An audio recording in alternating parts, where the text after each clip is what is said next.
I know myself to be what Hegel calls the negative, but I also know myself to be the light, and I understand that in order for light to shine, light needs dark, and light is only light to the extent that it enlightens the dark. So I will bring myself down into the dark, into the pain, into the abyss, and I will illuminate the dark, because that's what I am.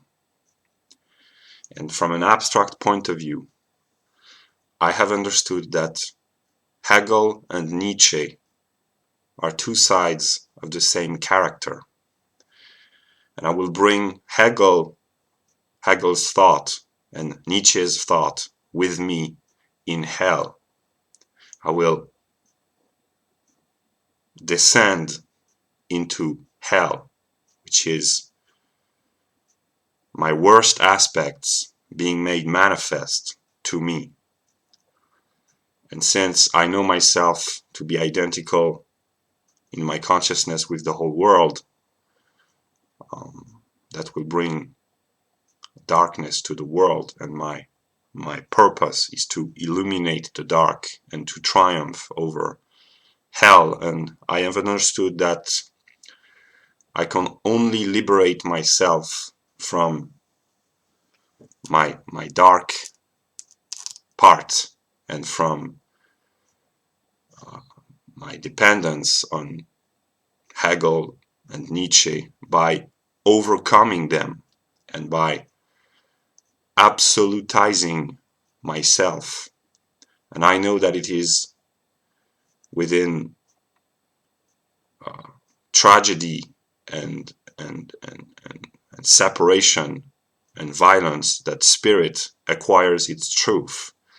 That the passage from reason, which is the individual consciousness which knows itself to be the whole of reality, to spirit, which is reason made truth, reason becoming true for another, that in order for this other to be convinced of the truth of reason, there must be separation in suffering. And I know that this is my path and my destiny and my greatest task and my greatest fear, and that I must overcome this fear if I want to absolutize myself and bring about the spiritualization of others and of the world and of the whole of being. So I know my task, and the song that I have in mind as of now is Feuer, Frei by Rammstein. And I am playing with fire and I will get burned, but I will have to learn to enjoy being burned by my own fire. And I must transcend myself, and I must negate this false existence of myself and to become true to myself, which is to be the light unto the dark and to be the light bringer and to enlighten myself and the world and the whole of being. And I know that this is the reason for my being here, and this is my greatest task. But I know that I have to find the inner strength, the inner Christ within me, the inner light within the dark, and to bring about the birth of spirit. And yeah.